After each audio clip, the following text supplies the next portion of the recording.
Welcome back to Battle Station Radio. I'm your host, Kate Ellsworth. You're listening to Episode 3, Meet the Villains.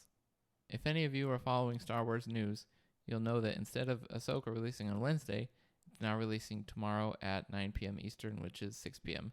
here in Arizona. As with any new Star Wars TV show, we're going to have some new villains, some new bad guys to get used to and learn more about. As far as Star Wars TV shows go, in my opinion, the villains have been a bit hit or miss. Obi-Wan had Reva, the third sister, as the villain, and I think they could have done cool things with her. They just chose not to in the writing and things, so I didn't think she was a super standout villain. There was villains in Andor. I guess the antagonist of the Andor show is just the Empire, or if you want, Dedra Miro, who's the blonde ISB supervisor. I guess she could be the antagonist. I thought her dialogue was really well done. In The Mandalorian, the antagonist for pretty much all 3 seasons, I guess, is Moff Gideon. And I feel like he started out really strong in seasons 1 and 2, but the dude just won't die. And so, to me, that's just ridiculous. I mean, we thought he was dead in season 1. No, he's back. We thought he was defeated and sent to prison. Oh no, he's back. I feel like The Mandalorian can't really seem to move on from that. For the Ahsoka TV show, I'm hopeful that these 3 new villains we're going to talk about are going to be intriguing and well written. So let's learn more about them. Alright, so the first new villain is Baylan Skoll. Now, if you guys haven't been keeping up with the trailers or watching lots of Star Wars trailer breakdowns like I do, then you might not know who this guy is. So this guy is the gray-bearded, old-looking dark Jedi in the trailers. Sort of has a reddish-orange lightsaber. And so Star Wars has something called the Data Bank on their website, and so I'm going to be reading from that. Star Wars says, Baylan Skoll is a lightsaber-wielding mercenary for hire overseeing his apprentice Shin Hati. But make no mistake, although there was a time when Skoll knew the acclaimed Jedi Knight Anakin Skywalker, Baylan is no Jedi. Now allied to Morgan Elsbeth, the former magistrate of Caladan, after the fall of the Jedi and the Empire, Skoll remains a shrewd fighter in search of power who believes that another war is inevitable. Now, there's a few things we can get from this little description. So we know that Baylan used to be a Jedi. Now, we know there's quite a few Jedi who, post Order 66, either turned to the dark side, went and did their own thing, or joined the Inquisitorius, or in Baylan's case, I don't know, just hung around for 20-odd years while the Empire was in power. So we know he's a Jedi. We know he knew Anakin Skywalker. And in one of the trailers, he remarks to Ahsoka that Anakin spoke highly of her. So we know that he's not a Sith or an Inquisitor, but we know that he's not really a good dude because he kills people in the trailers. We can gather a few things from the trailers. One, he looks like he's no slouch with a lightsaber. He fights Ahsoka in some of the trailers, and he looks like he's holding his own. And we know Ahsoka is a really talented duelist being taught by her master, Anakin Skywalker. We also know that he, for some reason, really wants to find Thrawn. Now, he's working for Morgan Elsbeth, who, if you think back to Mandalorian Season 2, when Ahsoka made her live-action debut, she fights this lady. She has I think this is where she gets the Beskar spear from. So we know that he's working with her, and we know that she is tied to Thrawn in some way, because Ahsoka asks her in that same episode, where is Grand Admiral Thrawn? Now, all the bad guys seem very, very interested in finding Thrawn. In one of the trailers, Shin Hati, so Baylan's apprentice, she says, what's going to happen when we find Thrawn? And he says, power like you've never dreamed of before. Now, could Thrawn have found some sort of power source out in the unknown regions?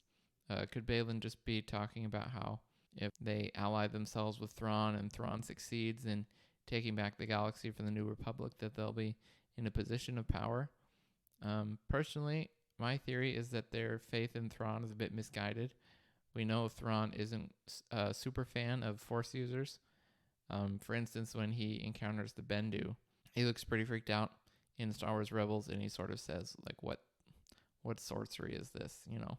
So I don't think, even if they find Thrawn, I don't know if he'll even be interested in having their help.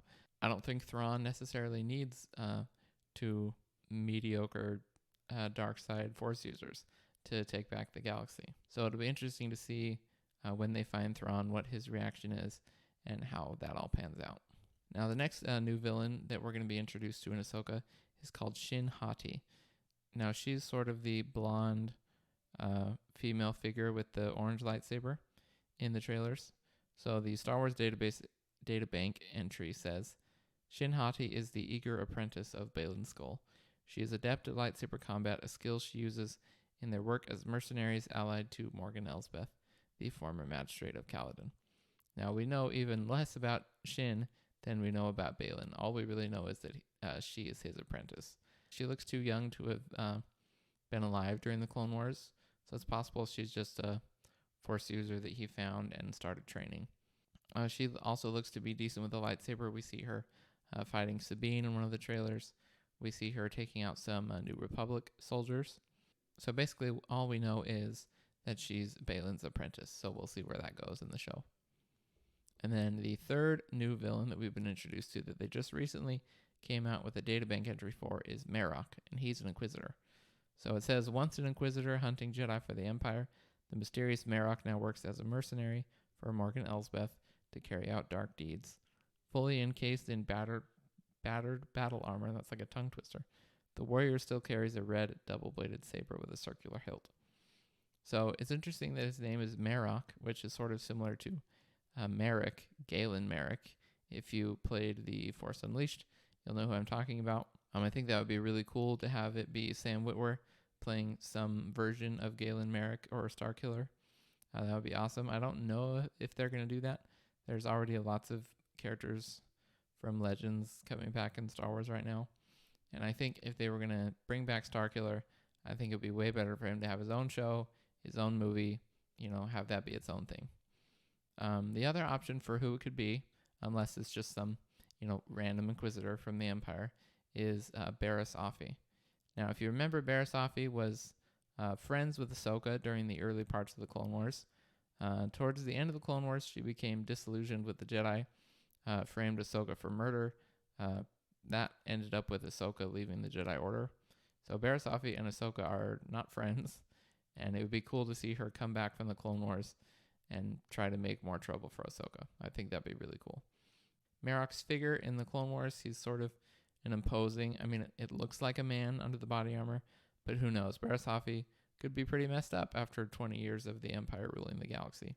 So it's possible she has like a cybernetic limb, or maybe she got cut in half and like part of her is cybernetic. Who knows? So that's all we know about the three new villains.